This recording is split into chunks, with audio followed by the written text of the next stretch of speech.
Hey guys, मैं Inder 24/7 everything से स्वागत करता हूं आप सब लोगों का अपने यूट्यूब चैनल पे। तो हम फिर से वापसी आ चुके हैं लेकर एक नई वीडियो, जो कि है Asus ZenFone max Pro M1 पे related to the review of version 063, जो कि आई थिंक आज से 4 से 5 दिन पहले लॉन्च की गई थी आसूस की तरफ से। तो चलिए स्टार्ट करते हैं। तो बेसिकली इस पर्टिकुलर वर्जन में कुछ ज़्यादा चीज़ें नहीं मेंशन की गई या अपडेट नहीं की गई। दो चीज़ें थी, एक थी सिक्योरिटी पैच जो 5 फरवरी से 5 अप्रैल 2020 हो गया था, जो कि करंट मंथ है। और इसके अलावा आसूस की तरफ से APN लिस्ट अपडेट की गई थी, जो बेसिकली कनेक्टिविटी में हेल्प करती हैं, चाहे वो 3G है 4G है। अगर आप APN लिस्ट के बारे में पता करना चाहते हैं और इन डेप्थ में, तो आप गूगल पे सर्च कर सकते हैं और इसके बारे में डिटेल इंफॉर्मेशन कलेक्ट कर सकते हैं या पढ़ सकते हैं। इसके अलावा इस पर्टिकुलर वीडियो में हम डिस्कस करेंगे battery matrix, then security, then audio and sound, then connected devices जैसे कि ब्लूटूथ और screen casting, then network and internet, then quick settings, then status of camera to API and wideband certification, and उसके बाद benchmark scores and finally RAM and memory management। तो चलिए सबसे पहले start करते हैं बैटरी से। तो बेसिकली अगर मैं like as compare to previous version अगर मैं कहूँ, तो मुझे इस पर्टिकुलर वर्जन में बैटरी बैकअप भी अच्छा देखने को मिला, बैटरी ड्रेनेज भी कम है, देन बैटरी कंजप्शन भी सेटिस्फैक्ट्री और गुड है। सो ऑल इन ऑल ये चीज़ उन्होंने मेंशन तो नहीं की थी, but I think in the background battery में कुछ अच्छी चीज़ें देखने को मिली हैं। तो चलिए इसी के ऊपर डिस्कस करते हैं।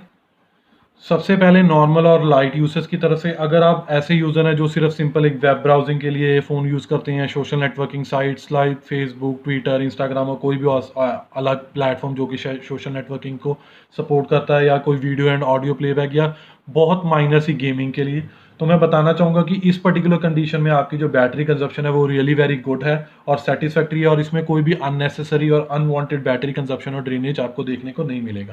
तो चलिए बात करते हैं गेमर्स के पर्सपेक्टिव से। तो उसके लिए मैंने बेसिकली दो ग्राफिक इंटेंसिव गेम्स यूज़ की हैं, एनालाइज की है। एक है पबजी मोबाइल एंड अनदर है कॉल ऑफ ड्यूटी। तो चलिए पबजी मोबाइल की तरफ से डिस्कस करते हैं। सबसे पहले तो मैं आपको शो कर देता हूँ कि कौन सी सेटिंग्स में प्ले कर रहा था वो। तो मैंने तकरीबन जब मैंने एनालाइज किया तो मैंने तकरीबन एक आवर, आई वुड से 1 घंटा और नियरली अबाउट 5 से 10 मिनट गेम खेली थी। और ये सेटिंग्स थी कि HD graphics with high frame rate, और उसमें मुझे nearly about 18 to 19% of battery consumption देखने को मिली। और मैंने गेम सेटिंग्स पहले ही डिस्कस कर चुका हूँ। इसके अलावा मैंने टेम्परेचर रीडिंग्स भी नोट की थी। तो like before playing this particular game जो टेम्परेचर था मेरे फ़ोन का वो था नियरली अबाउट 32 डिग्रीज, और after playing for nearly about 1 our and 5 minute, तो जो टेम्परेचर ऑफ था मेरे फ़ोन का वो था नियरली अबाउट 39 डिग्री। तो ये ऑलमोस्ट लाइक अब समर सीज़न भी स्टार्ट होने वाला है, तो हम कई यूज़र्स को अब इससे भी ज़्यादा टेम्परेचर देखने को मिलेगा या उनकी डिवाइसेस हीट होने लग जाएंगी। तो ये मत सोचिए कि इसमें किसी वर्जन में प्रॉब्लम है। ये heating solution like heating problem तो समर्स में आती ही रहती हैं। तो आप इसे प्रोटेक्टिव केस उतार लाइक रिमूव करके गेम खेल के देख लीजिए, और उसके बाद डाल के अगर कोई चेंज लगता है तो आप आगे से उसी को एज एन अपनी हैबिट बना के यूज़ कर सकते हैं। जैसे कि मैंने पहले ही बताया था कि इसके अलावा मैंने कॉल ऑफ ड्यूटी में भी एनालाइज किया था कि क्या बैटरी कंजप्शन है, टेम्परेचर रीडिंग। तो ये थी ग्राफिक सेटिंग्स। जैसे कि आप देख पा रहे हैं कि graphic quality medium and frame rate high. तो इसे भी मैंने तकरीबन एक घंटा 5 मिनट या 1 आवर 5 मिनट प्ले किया। तो उसमें जो बैटरी कंजप्शन थी वो थी nearly about 15 to 16% with the same graphic settings and frame rate. उसके बाद जो टेम्परेचर रीडिंग थी like before playing the game वो थी 31 degree, and after playing the game वो था nearly about 39 degrees. So again negligible है, क्योंकि आफ्टर ऑल अगर आप 1 घंटा ग्राफिक इंटेंसिव गेम्स खेलते हैं तो आपका फ़ोन हीट तो होगा ही यार, थोड़ा बहुत तो टेम्परेचर बढ़ेगा ही उसमें। अब बात करते हैं आइडियल बैटरी ड्रेनेज की। जैसे कि मैंने आपको पहले ही बता दिया कि इस वर्जन में मुझे बैटरी बैकअप या बैटरी ड्रेनेज बहुत अच्छा देखने को मिला है। तो बेसिकली जब मैंने पहले दिन किया तो मुझे बैटरी ड्रेनेज जो देखने को मिला वो था nearly about 1 to 2%। Next day वो था 3 to 4%। आई थिंक उस दिन मैंने मोबाइल डेटा ऑन करके छोड़ दिया था तब करके, और उससे नेक्स्ट डे था नियरली अबाउट 2 to 3%। बट मैं इसे मैक्सिमम लेके चल रहा हूँ 3 to 4%, और वो भी nearly a span of 10 to 11 hours. So अगर आप देखेंगे 10 से 11 घंटे में अगर आपकी बैटरी जस्ट 3 से 4% ही ड्रेन हुई है, और वो भी नियरली अबाउट जब ये फ़ोन नियरली अबाउट 2 साल पुराना हो चुका है, तो ये बहुत ही अच्छी है। मैं नहीं कहूँगा कि ये बहुत बुरा है, बट अगेन यूज़र्स चाहते हैं कि यार 0% या 1%, वो नहीं हो सकता, क्योंकि आफ्टर ऑल बैटरी की भी एज है, फ़ोन की भी अपनी एज है, एंड सो ऑन। और इसके अलावा मैंने कोई बैटरी सेवर ऑन नहीं किया था और डिजिटल वेलबींग टर्न ऑन ही था, मैंने टर्न ऑफ नहीं किया था। तो अगेन आप अपने एंड पे चेक कर सकते हैं और अपना वैल्यूएबल फीडबैक हमें नीचे कमेंट सेक्शन में बता सकते हैं। अब बात करते हैं चार्जिंग टाइम की। तो नियरली अबाउट 0 to 100% चार्ज करने के लिए मुझे नियरली अबाउट लगे 3 hour and 30 minutes, I would say 3.5 hour। तो मैं बताना चाहूँगा कि मैं ये चार्जिंग आसूस के डिफ़ॉल्ट चार्जर से नहीं कर रहा हूँ। वो मैंने आज से 6-7 महीने पहले ही छोड़ दिया था चार्ज करना, क्योंकि कभी वो 5 घंटे लेता था, कभी 6 घंटे। तो ये मेरा कंपैटिबल 10 वॉट चार्जर है जो हमारे फ़ोन के लिए कंपैटिबल है। तो मैं अगेन अगर कोई कह रहा है कि भाई मुझे 5 से 6 घंटे, 6 से 7 घंटे लग रहे हैं, तो मैं उन्हें रिकमेंड करूँगा कि भाई प्लीज़ कोई और कंपैटिबल चार्जर यूज़ कर लीजिए, क्योंकि आसूस का चार्जर तो आपको यही चार्जिंग स्पीड देगा और इतनी स्लो ही देगा। और कई यूज़र्स ने भी कंफर्म किया है कि वो भी कंपैटिबल चार्जर ही यूज़ कर रहे हैं, तो वो बेटर है रादर दैन बेफालतू इलेक्ट्रिसिटी वेस्ट करें और बेफालतू वेट करना पड़े 5 to 6 hour just for 0 to 100%। It's better कि आप एक कंपैटिबल चार्जर न्यू लेके उसी से चार्जिंग स्टार्ट करें। इसके बाद बात करते हैं सिक्योरिटी की तरफ से। तो again pin pattern swipe password सभी काम कर रहे हैं, वर्किंग एब्सोल्युटली फाइन। इसके अलावा फिंगरप्रिंट स्कैनिंग या scanner is also working fine. Face unlock it is also working fine. So कोई भी प्रॉब्लम नहीं है with the security and like security in terms of fingerprint and face unlock. इसके बाद बात करते हैं साउंड। सो बेसिकली मुझे इसमें कोई चेंज नहीं लगा, मुझे ऑलमोस्ट ये 060 एंड 061 की तरह ही लगी है। एंड ना ही मुझे इसमें कुछ बुराई दिखी है उन दो वर्जन के कंपैरेटिवली, ना ही कुछ अच्छा दिखा। बट अगेन अगर आपको कुछ ऐसा देखने को मिला या आपने कुछ फेल्ट किया ऐसा, तो आप प्लीज़ अपना वैल्यूएबल फीडबैक हमें नीचे कमेंट सेक्शन में दे सकते हैं, ताकि वो और भी यूज़र सब्सक्राइबर व्यूअर्स के लिए हेल्पफुल हो।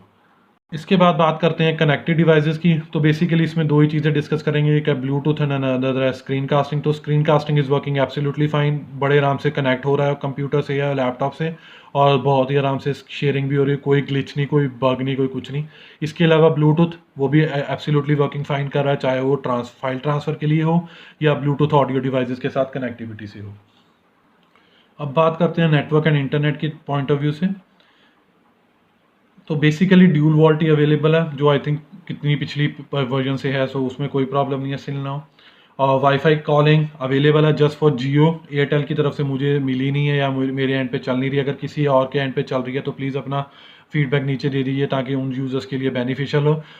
इसके अलावा कोई नेटिव वीडियो कॉल की अवेलेबिलिटी नहीं है, कोई कॉल रिकॉर्डर अवेलेबल नहीं है अभी तक। इसके अलावा wifi connectivity working absolutely fine. Calls और एसएमएस चाहे वो जियो की तरफ से हैं या आप एयरटेल की तरफ से यूसेस कर रहे हो, दोनों चल रही हैं। इवन मोबाइल इंटरनेट चाहे यूजिंग जियो सिम या एयरटेल, वो भी एब्सोल्युटली वर्किंग फाइन। अब बात करते हैं क्विक सेटिंग की। तो क्विक सेटिंग में कुछ नया बड़ा कुछ ऐड नहीं हुआ, और जो डिफ़ॉल्ट था वो सब कुछ बेहतरीन चल रहा है, कोई प्रॉब्लम नहीं है। तो अगेन अगर किसी को कोई प्रॉब्लम है तो प्लीज़ शेयर कर लीजिए, हम अपनी तरफ से बेस्ट पॉसिबल कोशिश करेंगे कि उसे रिजॉल्व कर सकें। उसके अलावा बात करते हैं status of camera to AP. तो बड़ी डिस्गस्टिंग बात है कि इस वर्जन 061 पर भी कैमरा टू एपीआई का स्टेटस लेगेसी था और वर्जन 063 पे भी। तो आसूस की तरफ से आउट ऑफ द बॉक्स ये हमें अभी तक अवेलेबल नहीं है। इसके अलावा वाइड वन सर्टिफिकेशन तो स्टिल मेरे एंड पे वो L3 दिखा रहा है। कई यूज़र्स बोल रहे हैं कि ब्रो या भाई मेरी तरफ पे वो L1 दिखा रहा है, क्योंकि उन यूज़र्स ने शायद एंड्रॉयड 10 बीटा वर्जन पे अपडेट नहीं किया था, और जिन यूज़र्स ने किया उनको अभी तक वो L3 दिखा रहा है। तो हम लाइक एक तरह से सोच रहे थे कि मे बी वर्जन 061 पे हमें मिल जाएगा, नहीं मिला। फिर वर्जन 063 में शायद ये बग रिजॉल्व कर दे आसूस, वो भी नहीं। छोटी सी चीज़ है और आसूस इसे करने में भी इतनी प्रॉब्लम दे रहा है हमें। होपफुली विद द एंड्रॉयड 10 अगर नेक्स्ट बीटा वर्जन या स्टेबल वर्जन में ये पर्टिकुलर चीज़ रिजॉल्व हो जाए। इसके बाद हम बात करते हैं बेंचमार्क स्कोर्स की। तो सबसे पहले बताना चाहूँगा कि पहले मैं एंटूटू बेंचमार्क्स भी डिस्कस किया करता था, बट उनकी जो ऐप है वो गूगल ने अपने प्ले स्टोर से पुल्ड ऑफ कर लिया है, तभी से मैंने वो लाइक एनालाइज करना छोड़ दिया है। बट अगेन जब भी वो अवेलेबल होगी प्ले स्टोर पे तो मैं फिर से वो एनालाइज कर लूँगा या एनालाइज करना स्टार्ट कर दूँगा। इसके तो ये है geek bench score. Single core score है 275, मल्टी कोर स्कोर है 1221। इसके अलावा कंप्यूटेशन के पर्सपेक्टिव से using open C L API जो बेंचमार्क स्कोर्स हैं वो है 437। यूजिंग वल्कन API जो बेंचमार्क स्कोर्स हैं वो है 154। तो चलिए अब बात करते हैं मेमोरी मैनेजमेंट या रैम मैनेजमेंट की। तो जैसे कि मैंने वीडियो में ही आपको PUBG एक दो बार खोल के दिखाई है, तो मैंने वही चीज़ रिसेंट में थी, मैंने जब क्लिक किया तो आप देख सकते हैं कि जहाँ मैंने वो छोड़ा था या लेफ्ट ओवर करके गया था वहीं से उसने स्टार्ट किया है। अब बात कर लेते हैं कॉल ऑफ ड्यूटी की, कि वो भी वहीं से लेफ्ट ओवर से स्टार्ट होती है या फिर दोबारा से स्क्रैच से स्टार्ट होगी। तो कनेक्टिंग टू सर्वर तो अगेन जो स्क्रीन पे मैं छोड़ के गया था वहीं से वो लाइक स्टार्ट हुई है। Open few other apps like ये जो वाइड वन सर्टिफिकेशन 1 से 2 मिनट पहले मैंने ओपन की थी, देन गीक पेन स्कोर्स, इसके अलावा लाइक कैमरा टू पे। तो ऑल इन ऑल सभी की सभी ऐप्स जहाँ पर हम लेफ्ट ओवर करके गए थे वहीं से ओपन हो रही हैं rather than from the scratch.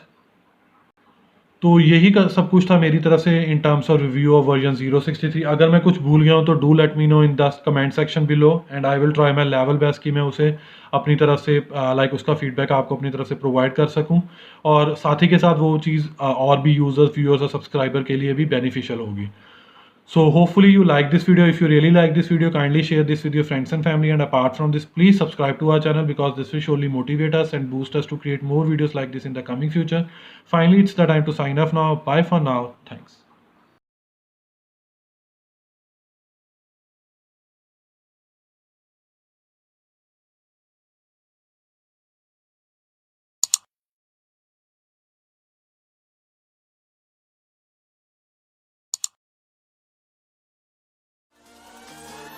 Let's sing good night.